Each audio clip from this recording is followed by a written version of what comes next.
Olá, pessoal! Bom, nós vamos continuar nessa aula a falar sobre transformações geométricas. Na aula anterior, eu fiz uma introdução e mostrei para vocês por que a gente tinha que estudar transformações geométricas no contexto da computação gráfica. Se vocês se lembram, então a gente comentou que existem vários sistemas de coordenada que são usados no OpenGL, né? Existem primeiro o sistema de coordenadas do objeto, você cria o seu objeto, o seu modelo que vai entrar na sua cena, ele primeiro está no sistema de coordenadas próprio. Aí eu transformar esse modelo para o sistema de coordenadas do mundo. Depois, então, eu colocar esse objeto na cena. Depois eu tenho que levar em consideração a câmera, e aí eu faço a transformação de visão para colocar esse objeto nas coordenadas de visão. E depois eu tenho que fazer mais uma transformação, que é a projeção para a tela 2D da minha cena toda 3D, né? Então, nós comentamos todas essas transformações necessárias, e hoje, então, nós vamos começar a falar sobre a transformação do modelo, né? O que eu preciso fazer para pegar um objeto, um modelo que eu criei no sistema de coordenadas dele e passar para o sistema de coordenadas do mundo.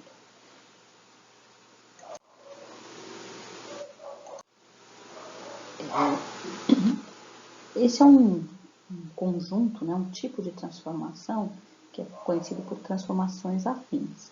As transformações afins são todas as transformações lineares que o sistema de coordenada pode sofrer, mais a translação, que não é uma transformação linear, mas que faz parte, então, de transformações afins.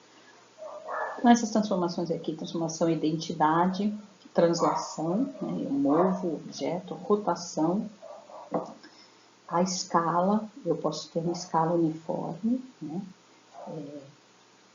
nos dois eixos, mas eu posso ter uma escala que não é uniforme, a reflexão e até o cisalhamento, todas essas são transformações afins. Vamos começar então com as transformações lineares, né? Então, toda transformação linear ela pode ser representada por uma matriz inversível.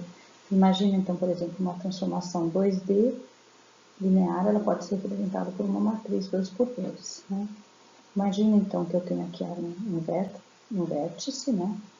E eu quero um ponto, e para transformá-lo, eu aplico essa transformação, essa matriz de transformação ABCD, e eu vou ter meu novo ponto, né? Com essas duas coordenadas agora transformadas. Primeira transformação linear que a gente vai ver, que é bem comum, que a gente tem que aplicar do nosso modelo, do nosso objeto para o mundo. A gente às vezes cria então um objeto de um tamanho e a gente quer que ele aumente. Vamos, por exemplo, imaginar que eu quero que ele aumente 3 vezes na direção x e 2 vezes na direção y. Então, eu vou chamar esse x de 3, esse 2 de y. Essa é a minha escala. V é o meu vértex original e V' é o que eu vou calcular. E a minha matriz de transformação para essa operação de escala é nesse forma. Então, eu tenho uma casa com o meu objeto, né? E quando eu aplico essa operação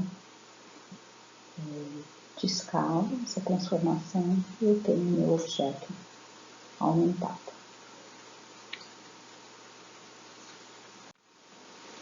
A segunda operação de transformação, que a gente pode também, que também é uma transformação linear, é a rotação. Então, eu posso querer pegar um objeto, lembra que eu sempre crio, né? Eu crio ele na origem, e eu quero rotacionar ele de θ ao redor da origem. Então, o meu novo vértex agora, ele vai sofrer uma transformação. Então, imagina aqui que eu tenho, de novo, aqui meu objeto, e eu quero rotacioná-lo de θ, eu aplico essa matriz aqui de transformação.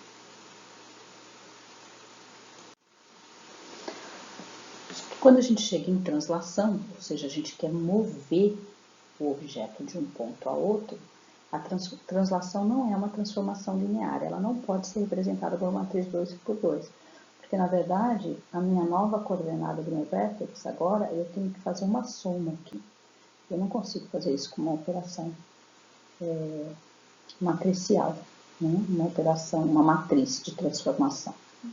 Então, eu tenho um deslocamento x e um deslocamento de y e eu tenho que somar no meu vértice, não é a multiplicação como a gente viu nem na escala nem na rotação. Então, como é que a gente faz?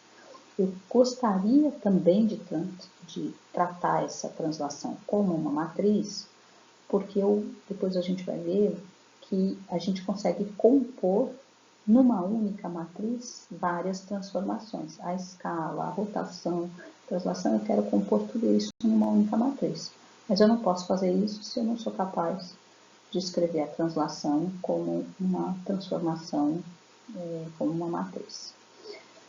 Para isso, o que se faz? Lança-se mão de uma coisa chamada coordenadas homogêneas, né? Nas coordenadas homogêneas, o que a gente faz? A gente adiciona um componente a mais, W, o que é como se a gente estivesse levando do 2D para o 3D, e com isso a gente consegue escrever uma translação também como uma matriz.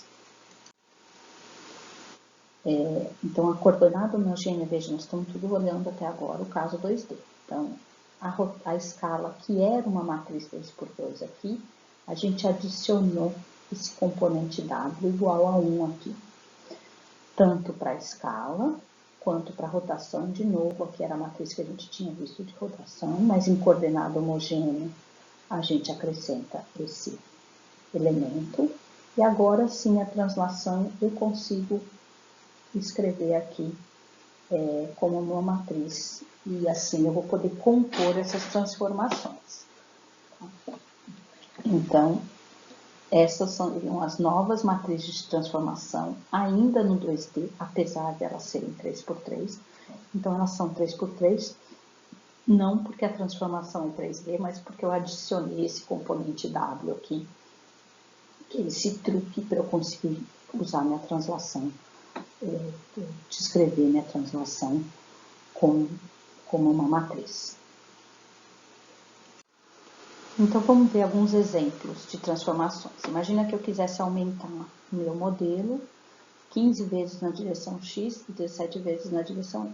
Basta eu aplicar, então, essa matriz 15, 17, 1 aqui na diagonal. Esses são meus fatores de escala. Ou, vamos dizer que eu quisesse rotacionar o meu objeto de 123 graus. Então, essa é a matriz de transformação que eu vou aplicar. Aqui lembra, só transformações em 2D por enquanto, para entender. E vamos imaginar que eu quisesse fazer uma translação de menos 16 na direção x, ou seja, para a esquerda, e mais 18 na direção y, para cima. Então, o que eu faço é usar essa matriz agora de transformação com deslocamento em x e deslocamento em y. Mas, na maior parte das vezes, a gente quer combinar essas transformações, né? Eu crio o meu modelo na origem, quero colocar no mundo e quero transformá-lo tanto em escala, quanto em rotação, quanto em translação, né? Para posicioná-lo na célula, eu posso querer fazer as três coisas. Então, a gente diz essa transformação aqui, veja, por que eu chamei TRS? Translação, rotação e escala. Porque eu tenho que colocar nessa ordem aqui. Eu tenho aqui o meu objeto, esse aqui é meu vértex original, né? Cada ponto do objeto eu vou calcular assim. Eu vou primeiro, então aqui é x, y e aquele w, que é aquela componente a mais que eu estou adicionando para aquele truque da coordenada homogênea, ele vai ser igual a 1. E aí, eu aplico primeiro a escala, depois a rotação, depois a translação. Então, aqui algumas coisas importantes, né? Primeiro que eu posso usar associatividade, e eu posso multiplicar primeiro essas matrizes e aplicar uma única transformação. Mas para aplicar as matrizes, veja, a gente sempre aplica da direita para a esquerda. Primeiro eu multiplico a escala, ou transformo o objeto em escala, depois rotaciono e depois translado. Importante, então, que a ordem faz diferença. Eu rotacionar e depois aplicar uma translação é diferente de transladar e depois aplicar uma rotação. Basta vocês tentarem fazer um exemplo desse, vocês vão ver.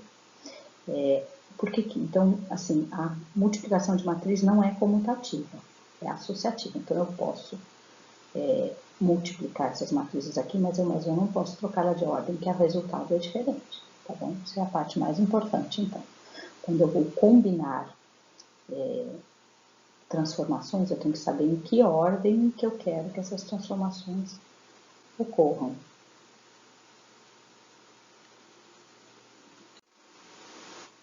Agora nós vamos estender o conceito para transformações 3D, também em coordenadas homogêneas. Então, enquanto as transformações em 2D, elas eram definidas em matrizes 2×2, mas nós pusemos um terceiro componente, então ficaram matrizes 3×3 em coordenadas homogêneas para transformação 2D. Agora que eu tenho transformações 3D em coordenadas homogêneas, as minhas matrizes de transformação são 4×4. Elas são ainda muito parecidas, pelo menos em escala e em translação. Vocês podem ver que a matriz de transformação em escala, ela é muito similar à versão 2D, a menos de um fator de escala em Z agora que foi acrescentado. A mesma coisa para a translação. Ela é similar à versão 2D da matriz de translação, mas agora com um termo dz, que é o deslocamento na direção Z. O que vai mudar aqui agora é a matriz de rotação, porque agora não basta definir um ângulo, eu posso ter rotação em torno dos 3 eixos. Então, eu preciso agora definir com um pouco mais de detalhe essa matriz de rotação. Eu posso escrever como uma única matriz, mas se a gente quiser entender melhor, eu tenho então aqui as matrizes de rotação em torno de cada um dos eixos. Essa aqui é a matriz que a gente já tinha visto, né? Então, eu tenho aqui a matriz no plano XY, que a gente já tinha visto, em torno seria do eixo Z, mas agora eu tenho um elemento a mais aqui, né, por ser 3D. Aqui eu tenho a rotação em torno do eixo Y, ou seja, no plano ZX, em θ, e eu posso ter uma outra rotação em torno do eixo X, ou seja, no plano YZ. Posso decompor, na verdade, então, qualquer rotação 3D nessas 3 rotações, e aí eu tenho que aplicar essas matrizes.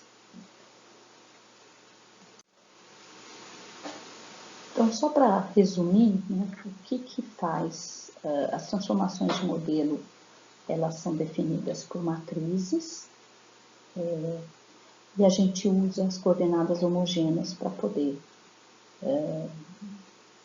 definir todas as transformações, não só as transformações lineares, mas a translação também em função de matrizes.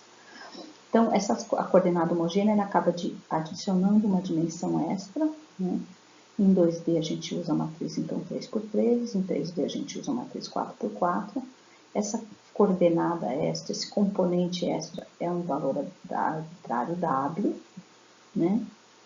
E esse W a gente normalmente usa 1, exceto para a perspectiva a gente vai ver depois. Então, o que eu faço? Eu adiciono esse componente aqui, 1, que vai me permitir compor uma matriz aqui que tem escala, rotação e translação para poder transformar meu vértex original no meu vértex no sistema de coordenadas do mundo.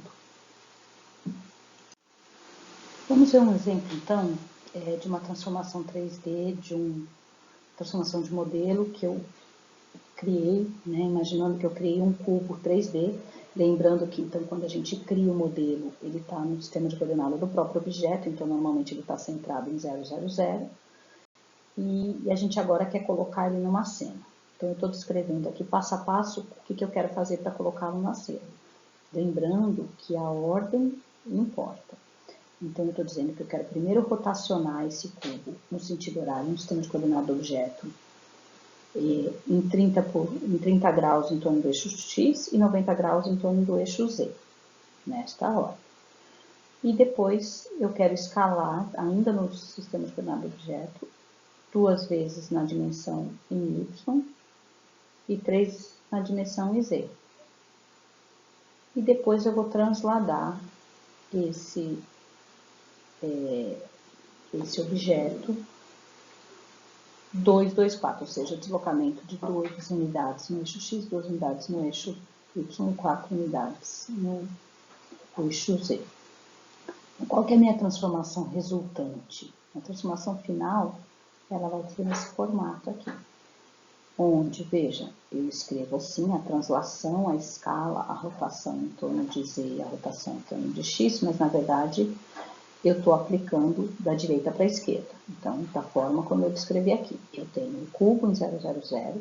Eu primeiro vou rotacionar ele 30 graus, então, em torno do eixo X. Depois 90 graus, em torno do eixo Z. Depois eu vou fazer a escala de 2 vezes em Y e 3 vezes em Z, por isso que eu tenho um aqui, uma vez só em X, eu não estou mudando a escala nem em X, estou mudando a escala só em Y e só em Z. E por fim, eu estou fazendo essa translação de 2 unidades em X, 2 unidades em Y, 4 unidades em Z. E aí, se eu quiser aplicar isso de forma, posso compor uma única matriz M fazendo essas multiplicações. Primeiro dessas duas matrizes, depois por essa matriz resultante, depois por essa matriz resultante, e aí no fim eu fico com a minha matriz M, que seria a transformação final do modelo. Bom, é importante também comentar que, da mesma maneira que eu posso querer transformar o meu modelo, né, no sistema de coordenadas do mundo, então V em V', eu posso querer fazer a transformação inversa. Posso querer desfazer aquela transformação que eu fiz, por exemplo. Mas como é que funciona? Então, relembrando, imagina que eu tenho aqui a sequência, lembra que a ordem importa? Então, quando eu leio essa transformação aqui, eu estou pegando o vértex, eu estou primeiro fazendo uma escala, depois eu estou rotacionando e depois eu estou fazendo uma translação. Eu posso pegar e essas 3 transformações compõem a minha transformação final M. Se eu quiser aplicar a transformação inversa, basta agora eu pegar o meu V', aplicar a M inversa e ter a minha transformação, voltar para o meu vértex original V. Na verdade, o que é fazer então essa transformação inversa, né? Na verdade, é a mesma coisa que eu aplicar cada uma das matrizes, as inversas de cada uma das transformações, a inversa da matriz de translação, de rotação, de escala, mas na ordem contrária, né? O que é intuitivo, ou seja, se para levar o vértex B para V', eu primeiro fiz uma escala, depois uma rotação, então vamos supor uma escala por 2, uma rotação de 30 graus no sentido horário e uma translação, quando eu venho para desfazer, eu tenho que pegar agora o meu V' e aplicar a translação inversa, depois a rotação inversa, né, no sentido contrário, e depois a escala também inversa. E nessa ordem, primeiro a translação, eu desfaço a translação, depois eu desfaço a rotação, depois eu desfaço a escala e volto no meu vértex original.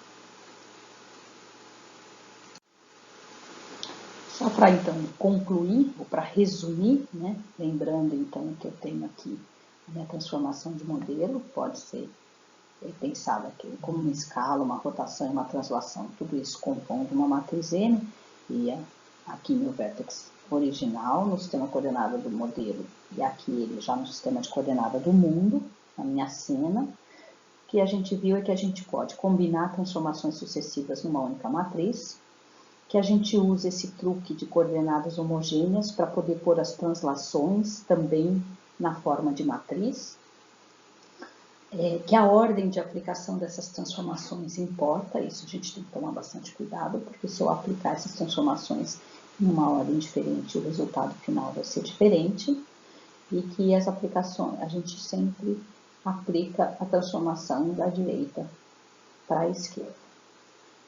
Bom, com isso eu concluo a aula de hoje. Nós vimos então as transformações de modelo que levam